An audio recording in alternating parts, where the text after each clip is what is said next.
Well, as Venerable Children mentioned this morning, another very good friend of the Abbey is in the process actively of dying. But in truth, even as I say that, I have to remind myself that every good friend of the Abbey is dying. Every single one of us are actively in the process of dying.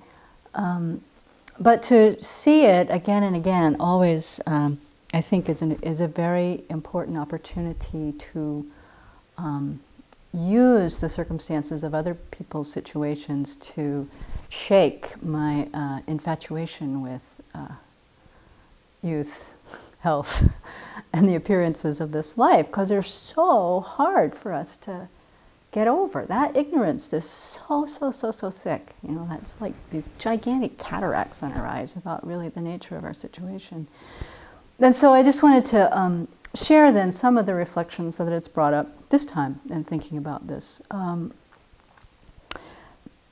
One thing is, well, there's two aspects of it. One of them is to look at how we live our life. Of course, if we're doing that 9-point death meditation with any frequency, we know that death is certain, the time of death is uncertain, and nothing goes with us but our consciousness, and so the merit or the negative karma that we've created. None of that.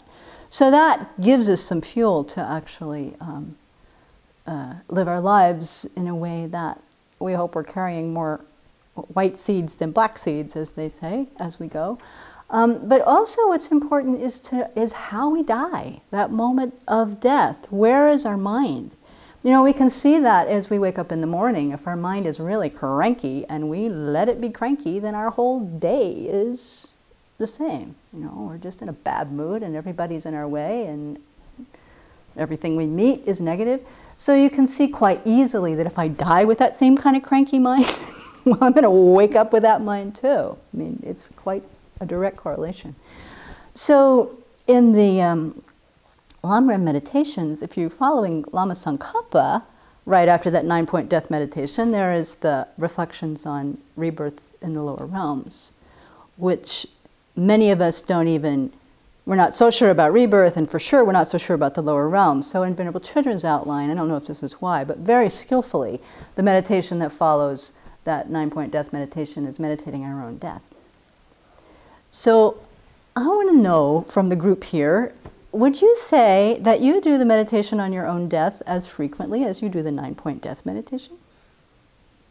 No. Some yes, some no, some no comment.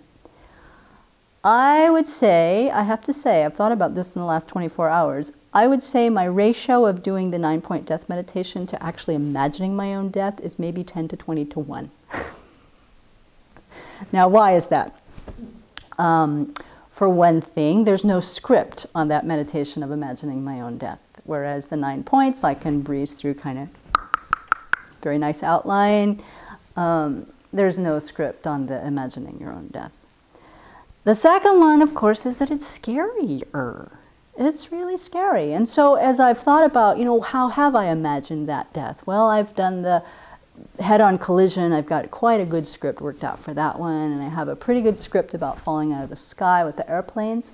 But, we talked the other day about our fears of dying. Like, have I actually taken the diseases that I am most afraid of and put my mind to meditating on dying from that very thing? Not very much. Truly not very much. And so, so the thing that I'm the most afraid of is actually dying of having in some way my breathing compromised. So whether that's drowning or diseases where the lungs stop to work, and that's how you die. So why don't I want to do that? Because it's so scary. And yet, what the reminder is in being in relationship with other people's dying is that whether that's what it is or not, Shantideva says everything gets easier through familiarization.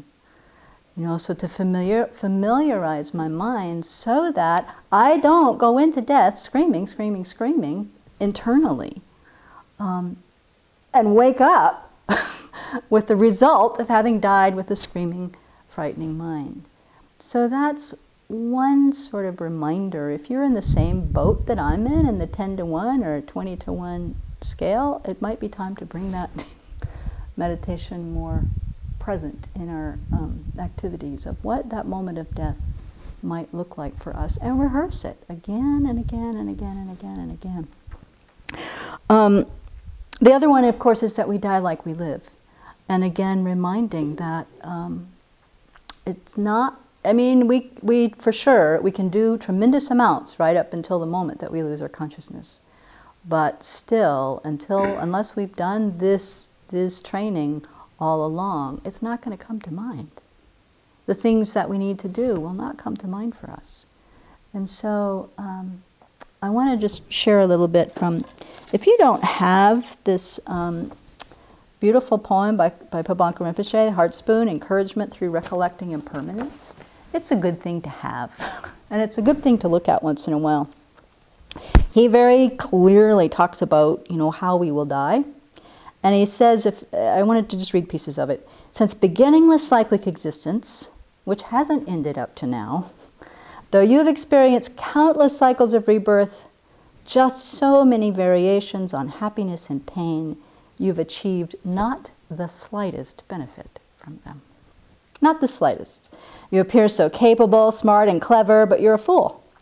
As long as you cling to the child's play of the appearances of this life, suddenly you're overwhelmed by the fearful Lord of Death, and without hope or means to endure, there's nothing you can do.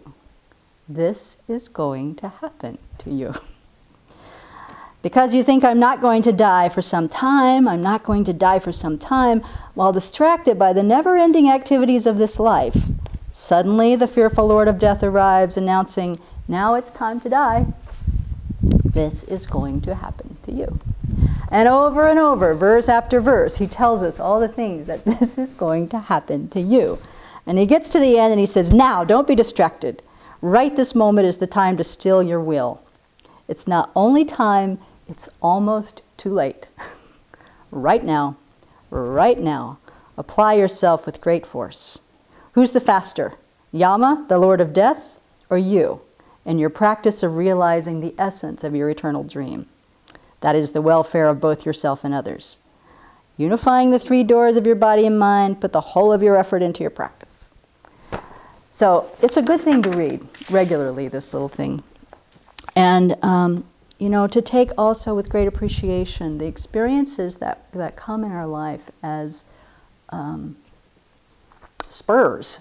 Every little thing that happens throughout the day can be like a little alarm bell that reminds us how to practice and where to go, where to take that wandering mind who's so taken by the appearances of this life and bring it back to what's really going to be of benefit for the future, for the very, very long-term future.